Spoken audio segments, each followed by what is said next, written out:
welcome back to the Briles bunch, and welcome to another What's for Dinner video.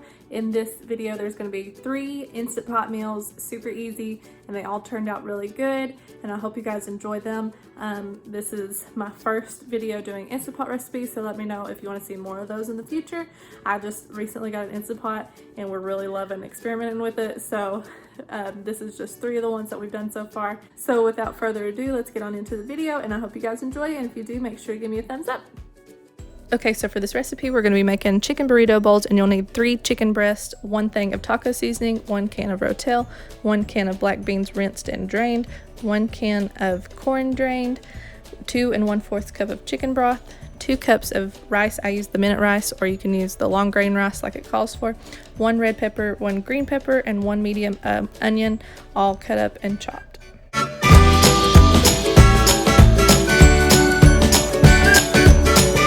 Just starting by cutting up all of the bell peppers and the onions and making sure they're chopped up good, and then I'll start on mixing the other ingredients.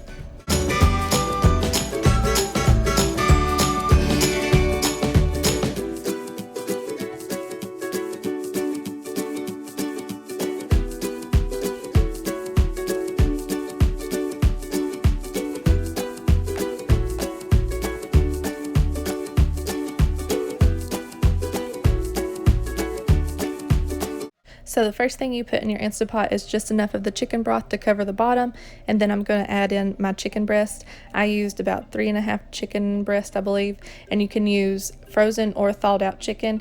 I used frozen. It just takes a little bit longer in the Instant Pot, but it works just fine.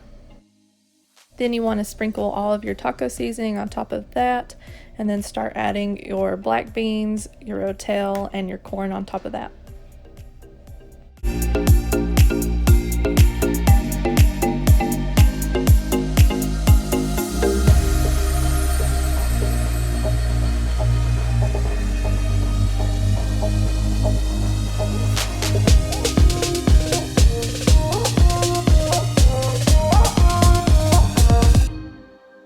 Then you'll put in your onions, green peppers, and red peppers all along the top, and then add in your chicken broth. And this is also where you would add in the rest of the rice. Like if you were using long grain rice in it, you would use that, but I was using minute rice on the stove, and it just cooks in 5 minutes.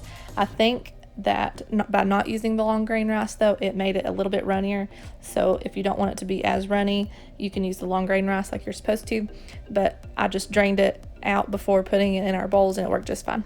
I set my Instant Pot for about 12 minutes since my chicken was frozen, but if your chicken is not frozen, you can do about 10 minutes in the Instant Pot, and that should be enough time to get everything cooked. And then once it is done, you will take all your chicken out and shred it, and then put it back in. And if you're using the long grain rice, if some of it's still sticking or it wasn't all cooked on the top all the way, you can stick it back in there, and don't actually pressure cook it, but put the lid back on and just leave it sitting for about 5 more minutes. But since I use minute rice, I didn't need to do that, so I'm just stirring it all in together, and then it's ready to serve.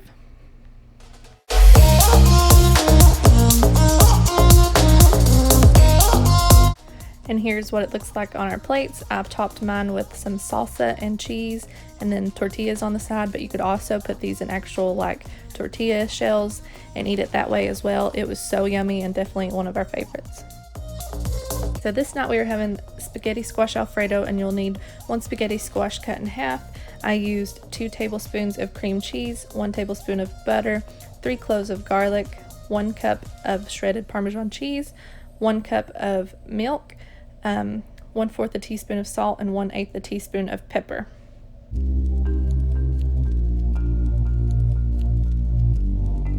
I had an absolute time cutting this spaghetti squash in half. If you've ever cut one in half, you know what I'm talking about. But if you have any tips and tricks on how to do it a little bit easier, let me know, because I could really use them. And then also our spaghetti squash was a little bit overripe, and you'll see it, like I'm almost embarrassed. It still tasted fine at the end, but it was like literally sprouting out of the seeds. And so I'm just digging out all the seeds and the innards of this spaghetti squash here, and then you're going to put it in the Instant Pot with a little bit of water.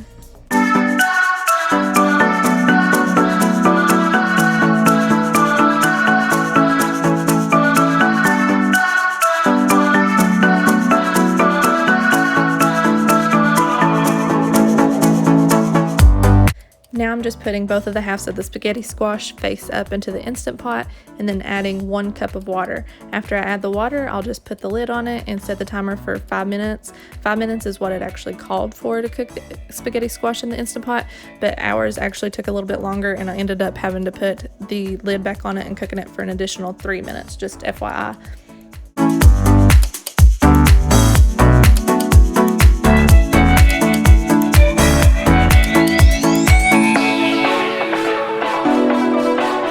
So now that that's cooking, I'm just going to be working on the ingredients to make the Alfredo sauce, and here I'm just using the cloves of garlic to mince them for the sauce.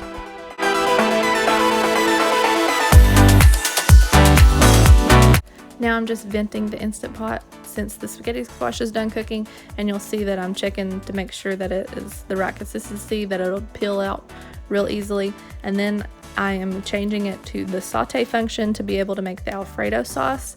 And for the Alfredo sauce, I'm just going to put all of the ingredients into the pot together, and that was 1 tablespoon of butter, 3 cloves of garlic minced. It calls for 2 tablespoons of flour, but I didn't have any, so I just used an extra tablespoon of cream cheese instead, and it worked just fine. So I used 2 tablespoons total of cream cheese, 1 cup of milk, 1 cup of shredded Parmesan cheese, 1/4 a teaspoon of salt, and 1/8 a teaspoon of pepper. And then once I had all the ingredients in there, I just stirred them all up until everything was melted and mixed good. It just took a couple of minutes, and the consistency of it turned out really good.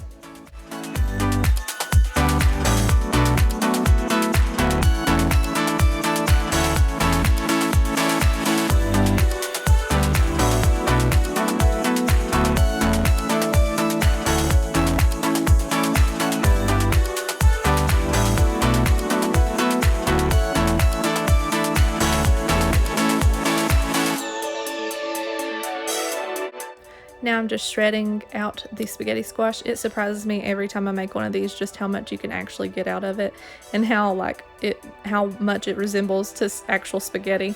And then I'm just going to plate it and put it on our plates, and I was so happy and thrilled that my kids actually enjoyed eating it, because it's so hard to get healthy stuff for them, and I think it's because of the Alfredo sauce. The taste of the Alfredo is so yummy, and they don't even realize that they're eating something healthy like spaghetti squash.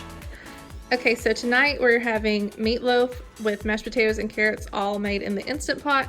And for the meatloaf, you will need a pound or 2 of ground beef, 2 eggs, 1 teaspoon of salt and pepper, Worcestershire sauce to taste. It didn't actually call for that, but I really like my meatloaf with it in it. And then a cup of breadcrumbs, half a cup of honey barbecue sauce, 2 teaspoons of dried parsley, 2 cloves of garlic, and that is all for that. And it also calls for half a cup of onion, but I'm actually out of onions right now. We used them all the other night, and so I'm just winging it now. And then for the carrots, this is a 16-ounce bag, and so I'm just using that, and about 1/4 cup of the brown sugar, and a little bit of water and salt and pepper to taste. And then for the potatoes, you'll need at least 1.5 pounds. It calls for like 2 or 3 pounds of potatoes, I believe. This is what I'm using. And then a cup of chicken broth to pour over as the liquid. And then 1 cup of half and half, 4 tablespoons of butter, 3/4 a cup of sour cream, 1 teaspoon of garlic powder, and then salt and pepper to taste. Okay, so now that I have my potatoes all cut up and put in the bottom, I'm just going to pour over the chicken broth, a whole cup. And now that I've got the chicken broth poured over, I'm going to start working on the meatloaf and mixing that all together. 2 eggs, 1 cup of the breadcrumbs, and then the minced garlic.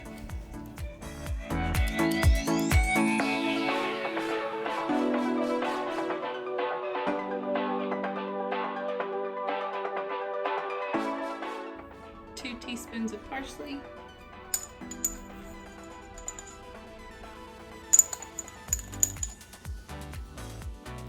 Now I'm adding 1/2 cup of the honey barbecue sauce, a teaspoon of pepper,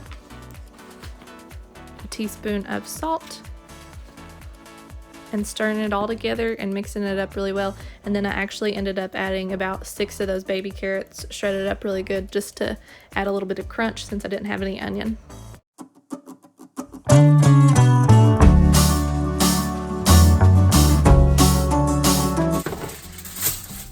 here's where it's gonna get interesting, because I'm gonna pour this on a long piece of foil and then like shape it around it to make kind of like a foil packet so it can sit on the trivet that goes into your Instant Pot on top of the potatoes.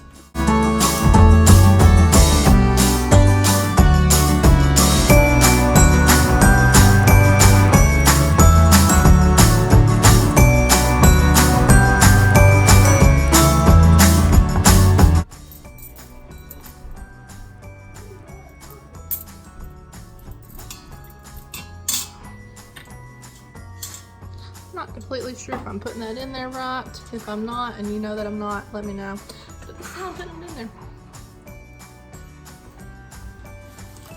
Now I'm gonna stick this in there. And I'm gonna put another little foil packet right there for the carrots.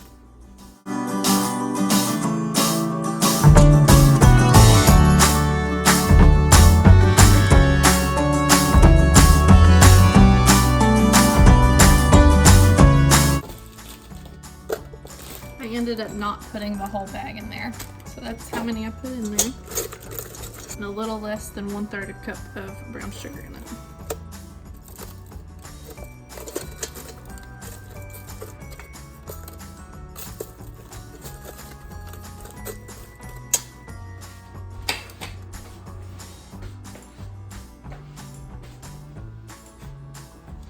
And sprinkle a little salt.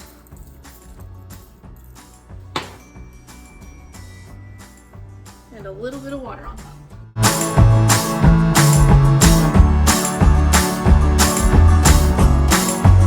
So now we're gonna go to pressure cook and go up to about 23 minutes. It said 20 to 25, so I'm gonna go with 23 in the middle.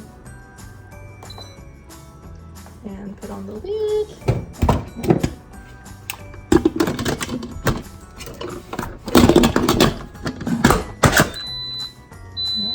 It'll take a little while to build up the pressure.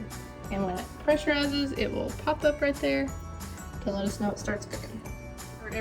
So while everything is cooking in the Instant Pot, I'm just gonna mix up the stuff for the topping on the meatloaf really quick. And then when it's done cooking and I check to make sure the temperature is right on the meatloaf, I'm gonna stick it in the oven real quick on broil for about 3 to 4 minutes. And it says that it's optional, but I think it would make it really yummy, so I'm gonna try to do that. So first I'm just going to use 2 tablespoons of brown sugar,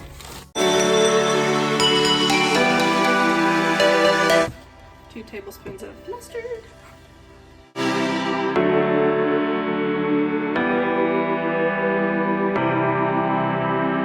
and 1/3 cup of ketchup.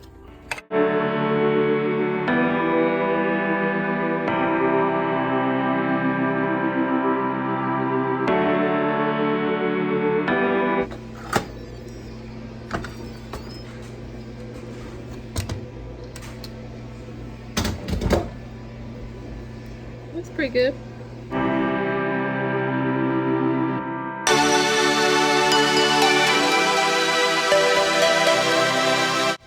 Now I'm just putting on the sauce that goes on top of the meatloaf and putting it in the broiler for 3 minutes. And then I'm going to mix up the stuff for the potatoes. And again, for the potatoes, you'll need 1 cup half and half, 4 tablespoons of butter, 3/4 a cup of sour cream, 1 teaspoon of garlic powder, and then salt and pepper to taste. And these started out a little bit runny, but the longer they sat, the thicker they got. So I wouldn't worry too much about it. If it's looking a little bit runny, they were still good and they thickened up as time went on. Every one of these Instant Pot recipes were super easy to put together and they all tasted yummy. By far though, the chicken burrito bowls were our favorite. And I have to be honest about this meatloaf recipe. The meatloaf was great, the mashed potatoes were pretty good, but the carrots we were not a fan of. I don't know if they needed a little bit more brown sugar or what was wrong with them, but we weren't a fan of them. Anyway, I hope you guys enjoyed this video and that it gave you some good ideas for Instant Pot recipes for you and your family. Our kids ate every single one of them, and my 3-year-old is very picky, so I was surprised by that. But I hope you guys enjoyed it, and if you do, make sure to subscribe if you're not already. Stick around for more of these type of videos, and give me a thumbs up, and I'll see you in the next one. Bye, guys.